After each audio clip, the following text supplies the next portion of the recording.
నమస్తే RTV news కి స్వాగతం। మీ సమస్య పరిష్కారమే మా లక్ష్యం। మీ సమస్యలను వాట్సాప్ చేయండి చాలు 9492726238।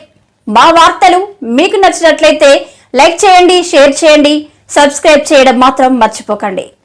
బ్రిడ్జి కొట్టుకుపోయి 5 రోజులైనా స్పందించని అధికారులు।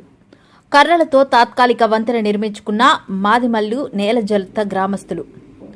అల్లూరి సీతారామరాజు జిల్లా జీకేవిధి మండలం గుమ్మరేవుల పంచాయతీ పరిధిలో ఉన్న బ్రిడ్జి కొట్టుకుపోవడంతో ఇబ్బందులు ఎదుర్కొన్న మాదిమల్లు నేలజలత గ్రామస్తులు కర్రలతో వాగుపై తాత్కాలిక వంతెన నిర్మించుకున్నామని తెలిపారు। వర్షాల ప్రభావంతో బ్రిడ్జి కొట్టుకుపోయి నేటికి 5 రోజులవుతున్నా ఇంతవరకు ఏ ఒక్క అధికారి కూడా పట్టించుకున్న పాపాన పోలేదని వారన్నారు। ఎటువంటి అనారోగ్యాలకు గురైన గర్భిణీ స్త్రీలైనా నిత్యావసర సరుకులు తెచ్చుకోవడానికైనా దీనిపైనే ఆధారపడి వెళ్లాల్సి ఉంటుందని వారు తెలిపారు। అలాగే మాదిమల్లు గ్రామంలో 2 ఇళ్లు కురిసిన వర్షాల ప్రభావంతో నామరూపం లేకుండా కొట్టుకుపోయాయన్నారు। వివిధ పంటలు నష్టపోయిన రైతాంగాన్ని కూడా నష్టపరిహారం చెల్లించాలన్నారు। ఇన్ని జరిగినా ఇంతవరకు ఏ ఒక్క అధికారి కూడా తమ బాధలు చూడడానికైనా రాలేదని వారు ఆవేదన వ్యక్తం చేశారు। మాది జీకేవిధి మండలం గుమ్మరేవుల పంచాయతీ నేలజర్త గ్రామం। మరి 8వ తారీఖు రాత్రి జరిగినటువంటి సంఘటన మీ అందరికీ తెలుసు। మాదిమల్లు బ్రిడ్జి పోయి ఇప్పటికీ 5 రోజులైంది, అధికార పర్యవేక్షణ లేదు।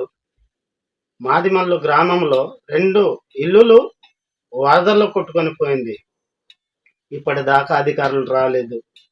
ఆ కుటుంబము కట్టుబట్టలతో ఉన్నారు। కనీసం ఒక పంచాయతీ పరిధిలో ఉన్న అధికారులు కానీ, మండల పరిధిలో ఉన్న అధికారులు కానీ, పిఓ గారు కానీ, కలెక్టర్ గారు కానీ ఇప్పుడు దాకా మరి గుమ్మరేవుల పంచాయతీ వైపు చూడలేదు।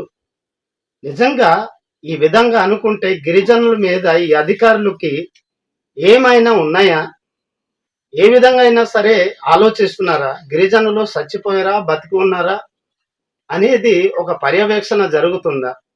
ఈరోజు మాదిమల్లు బ్రిడ్జి కర్రలతో నిర్మించి గర్భిణీ స్త్రీలకి హాస్పిటల్ వెళ్ళేటట్లు చేశాం। అలాగే మరి చాలా మంది రోగాలతో ఉన్నారు, కనీసం వాళ్ళ హాస్పిటల్కి తీసుకెళ్లే మార్గం లేదు। ఆ పరిస్థితిని బట్టి స్వయంగా మేము కానీ ఇప్పుడు దాకా ఏ అధికారి కానీ, ఒక పంచాయతీ సెక్రటరీ కానీ, లేకపోతే ఒక విఆర్ఓ కానీ, లేకపోతే రెవెన్యూ డిపార్ట్మెంట్ నుంచి ఒక ఎంఆర్ఓ కానీ, కలెక్టర్ వీళ్ళు పెద్ద పెద్ద వాళ్ళు అవతలు ఉండనండి, వీళ్ళు రారు। ఎందుకంటే ఇది ఏజెన్సీ ఏరియా కదా, ఎవరు రారు। లేకపోతే ఒక స్టేషన్ పరిధి నుంచి ఒక పోలీస్ శాఖ కానీ ఎవ్వరు కూడా అక్కడ వచ్చి అడిగి చూసినట్టు లేదు। సోమవారం ఉదయం మొదలుకొని ఈరోజు శుక్రవారం జరిగిందండి, సాయంత్రం వరకు నేను నా గ్రామస్తులు నేలజర్త నుంచి వెళ్ళి వాళ్ళకి సహాయ సహకారాలు అక్కడ చేస్తా ఉన్నాం। ఆ రోడ్డు నిర్బంధంలో ఉంటే మరి ఆ రోడ్డు కూడా క్లియర్ చేస్తాం। ఈరోజు కర్రలతో వంతెన అక్కడ నిర్మించాం, ఇప్పటిదాకా కూడా ఏ అధికారి రాలేదు। అసలు అధికారులు ఉన్నారా లేదా కూడా మాకు అర్థం కాలేదు। మరి ఏదైనా జరిగితే వెంటనే అధికారులు స్పందిస్తారంటారు కదా, ఈరోజు ఎమ్మెల్యే ఎక్కడికి వెళ్ళాడు, ఎంపీ గారు ఎక్కడికి వెళ్ళారు, కలెక్టర్ గారు ఎక్కడ పోయారండి, లేకపోతే పిఓ గారు ఎక్కడికి వెళ్ళారు? కనీసము ఈ గుమ్మరేవుల పంచాయతీలో ప్రజలు ఉన్నారని గుర్తిస్తున్నారా లేదా? మాదిమల్లు విరిచిపోయి ఈ రోజుతో 5 రోజులు జరుగుతున్నా కూడా ఎవ్వరు కూడా అక్కడికి రాలేదు। మేము వాళ్ళకి ఏమని చెప్పాలి? ఏ విధంగా వాళ్ళు అనుకుంటున్నారు? ఒకసారి దృష్టి పెట్టండి। నిజంగా వెంటనే వచ్చి ఆ బ్రిడ్జి కానీ చేయకపోతే చాలా మంది చేస్తారు, ఆ చావుకు ఈ అధికారులే కారణం అవుతారు। హెచ్చరిస్తున్నాం, దయచేసి వెంటనే చర్యలు చేపట్టాలని మనవి చేస్తున్నాం।